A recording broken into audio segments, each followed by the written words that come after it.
be talking about a film based on the legend of Don Quixote.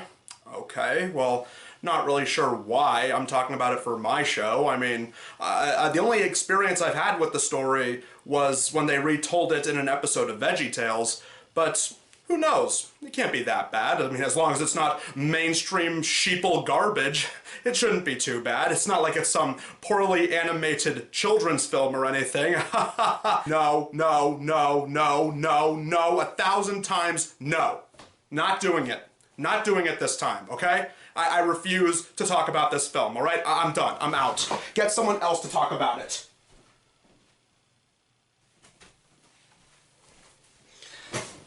Hi, I'm the Pony Fanboy. I fanboy over ponies and you just listen. Today we're going to be talking about... What are we talking about again? Donkey X. Okay, Donkey X. Hey, wait, didn't we already talk about this for a video before? No, that was Donkey Ollie. This is something different. Okay, well, okie dokie Loki. So we begin with some narration, recounting the plot to the book of Don Quixote, all the while the opening credits roll. Before we see our main character for the movie, Ruscio the donkey, a donkey who thinks he's a horse. The only talking donkey I know is a friend of mine who hangs out with some green ogre. I'm a horse. So he tells us that he will show us the real story of Don Quixote, which is apparently called Donkey Xote, and not Donkey X like it says on the cover. Anyway, Ruscio comes across a couple of bully horses who pick on him for not being a real horse. Well, these guys could definitely learn a thing or two about friendship being magic. One day, I'll be a great horse, and I'll do all kinds of important stuff, you'll see. And no one will humiliate me ever again. Oh great, it's the Donnie the Pony episode from the 2016 Powerpuff Girls reboot all over again. Then we cut over to some more of our main characters, an old horse called Rocinante and his collection of military-trained chicken. Specifically, this one who will be tagging along later. But for now, Ruscio discovers a letter that was sent to the horse of one Don Quixote. But Rocinante tells him that he will not be going on this adventure. Don't you even think about it!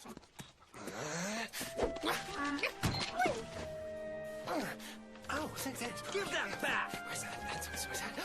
This is really important. Very, very important. There's an end to your dreams. After a butt shot and a massive lack of cutie marks, we cut over to one of our many human characters. Because yes, there are humans in this story. You can't have a story that originally had humans in it without them. But come on, these humans don't even have multicolored skin or go to high school or turn into half-human, half-pony superheroes or anything. This mustachioed villain man reads a copy of the scroll that the animals were looking at earlier, bringing a challenge from a half-moon knight to the attention of one Don Quixote. A half-moon knight, huh? Well, I can certainly say with a name like that, I am more than sure he was a really big fan of Princess Luna. Apparently, if Don Quixote wins the duel, he will learn important information about the woman of his dreams, Dulcinea. But if he were to lose, he must stop searching for her for the rest of his life. He is given some armor and is sent on his quest. However, his sidekick, Sancho, says he doesn't want to attend the journey after all the adventures he's gone on with Don Quixote, but he soon changes his mind after he hears his wife.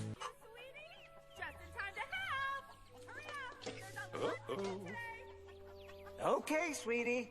But I get the treasure. So the reason he joins this adventure is because he doesn't want to be stuck at home with his wife? I don't know about you, but I personally would have wanted to join if it meant riding horseback and going on an epic adventure. After Rocinante mopes for a little bit. Funny, I thought most people associate the trope of being mopey with donkeys, not horses.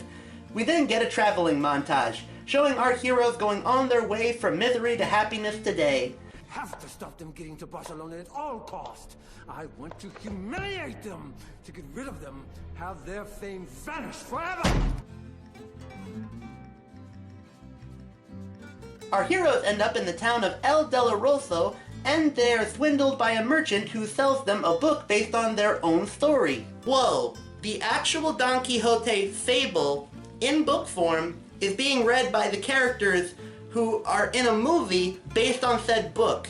So it's like they're reading the actual Don Quixote story in this movie based on Don Quixote. Wow, that is some real Pinkie Pie level fourth wall breaking if I do say so myself. He also points them to a line of others claiming to be the one and only Don Quixote, wanting to catch sight of this Dulcinea. Don Quixote waits his turn in line, not realizing it's a trick. Paying the fee, which is taken by this weasel creature, and Don Quixote goes to profess his love, not realizing that he's talking to a cardboard cutout, which is promptly kidnapped, royally peeving off the other Quixotes. He begins to face off against the others, but his suit starts acting loopy on account of a frightful ghost possessing the armor. But this convinces him to not fight them, but instead turn them against one another. Once the crowd parts, our heroes then chase after the wagon that they believe made off with the real Dulcinea. They don't manage to catch up to it, and they have to stop for the night, making a campfire on a mountainside. One day, I'll be a horse, and Dulcinea will kiss me. Oh, I see. The donkey is actually a reverse clopper.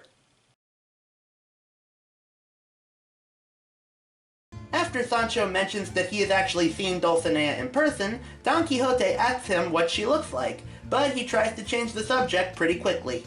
Look, Quixote, if I was a woman, I'd think you were a good man, and I'd give you a chance. Seriously? Of course not. I'm just saying that to shut you up. It's time to sleep. I'm sorry, I might be getting a little impatient here, but can we please go back to the donkeys and the horsies and see what they're up to?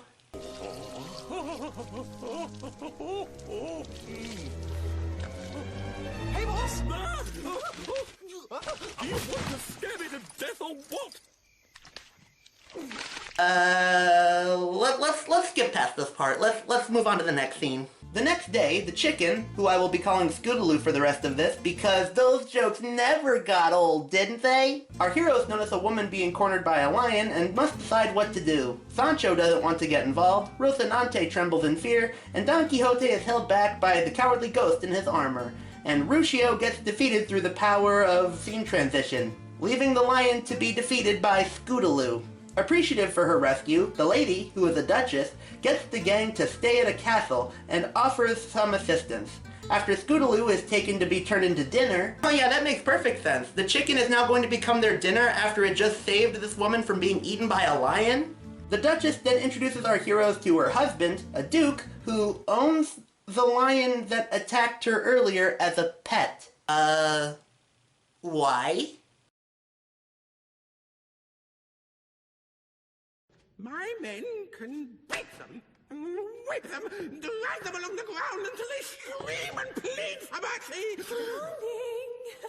Very trustworthy characters here! The Duke and Duchess offer Sancho control over his own island since they somehow know that that was something Don Quixote once promised him and never fulfilled. Later, the Duchess and Sancho discuss things in the garden, and it's revealed that Sancho has never actually seen Dulcinea in person, and he was just saying that to keep Don Quixote's morale up.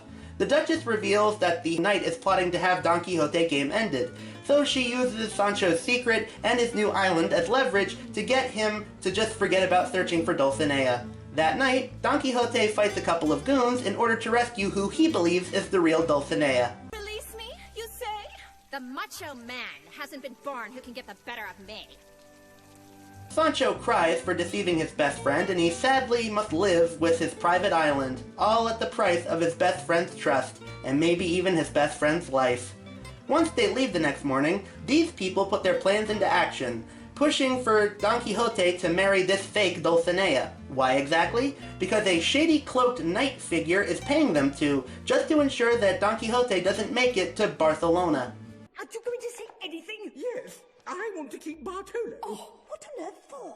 To eat people. But he's a vegetarian! Hold on a second. A vegetarian lion? Didn't we already do a video on this movie? No, you're thinking of Leo the Lion. Yeah, no, that movie didn't have a talking donkey in it. Or humans, for that matter. You know, come to think of it, for a movie called Donkey X, they really don't have a lot of the talking donkeys and horses in this movie. Rocinante overhears the evil plot, but he is soon chased by that weasel from earlier. He runs into the royal stable and comes across Scootaloo, who is stuck in a cage. And before Rocinante can help, he is knocked out by the Duchess's horse. Don Quixote tells the Duke that he is a little upset that his best friend Sancho won't be able to be a part of his wedding, as Sancho has a change of heart as he realizes that they're not heading to an island, and he decides to confront Don Quixote and tell him the truth. Rocinante and Scootaloo are about to be burned alive by the Duchess's horse and the weasel, but before anything can happen, Don Quixote tries to intervene and save the horse, but the goons show up and knock him out cold. In enters the lion, who jumps in and saves Scootaloo and Rocinante. The others rush out of there and notices an unconscious Don Quixote. James! James! Wake up! This isn't funny! Too late. James! Again, I reiterate. The villains try to speed up their plans by marrying Don Quixote and the fake Dulcinea, but in enters Sancho, who reveals his secret. Hurt by the truth, Don Quixote calls off the wedding, deciding he might as well just turn around and head back home. While on the road, Rocinante has a change of heart, and he, along with Ruscio, end up taking the gang all the way to Barcelona so they can finally face off against the Half Moon Knight. Once they get there, they come across the other Don Quixote impersonators they encountered earlier. They sign up for a jousting tournament, and it seems that Rocinante is too exhausted from their journey. So finally, they decide to bring Ruscio to the forefront of the story once again. I mean, he is on the front cover, and the word donkey is in the movie's title after all. And Don Quixote proclaims Ruscio to be his horse for the jousting competition, even dubbing him a horse like Ruscio always wanted. Once the competition begins, we see the cloaked knight, who reveals that he has a knight doing the jousting for him in the competition. Well, that's odd. Why does he have to hire a knight to do all this for him? He is a knight. Why can't he just do it himself? Can we talk about this? Here's the deal. I just eat your leg. That way your master doesn't get to take part in the joust. But the weasel is chased off by that vegetarian lion and Scootaloo, who turns out to still be alive. Oh, and once the others in the competition notice a lion on sight, all of them head for the hills, leaving only 4 left in the competition. The unbeatable knight that was hired by the knight in the cloak is soon defeated by one of the Don Quixote impersonators, and Don Quixote and Ruscio win rather easily. So night falls, the Half Moon Knight comes out for the final trial, and the shadowy cloaked knight figure pulls on Ruscio's tail, which causes him to get donkey kicked, and it's revealed that he was actually the mustachioed bad guy from the beginning. Gee, that accomplished a lot. Don Quixote and the Half Moon Knight engage in their joust and even a sword fight. Don Quixote is defeated and he accepts his loss, proclaiming that since he has lost, he will give up the search for Dulcinea, since she deserves nothing but the best, if that's what she prefers. And then it's revealed that the Half Moon Knight was actually the real Dulcinea this whole time! And this whole tournament was actually done to see who her one true love could be. And so, the movie ends with them getting together. Ruscio is finally accepted as a proper horse, even by those bully horses from the beginning of the movie. Sancho heads back home on Rocinante along with Scootaloo and the lion. And oh look! Ruscio even gets the kiss from Dulcinea like he wanted earlier. Nah, isn't that sweet?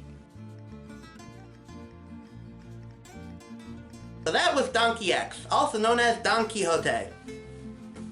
Didn't have enough donkeys or horses to my liking. The animation is a little bit better than Donkey Ollie, but honestly, the donkeys and the horses aren't really in the movie all that much, and it feels like the human characters should have just been the main focus, and they shouldn't have even had the talking animal characters at all. The jokes aren't that funny, and the soundtrack is a little bit confused, and the biggest problem with this movie is that it feels like it's just trying way too hard to copy movies like Shrek. So much so that the movie's poster actually has the tagline from the producers who saw Shrek. Until next time, I'm the Pony Fanboy, I fanboy over ponies, and you just listen.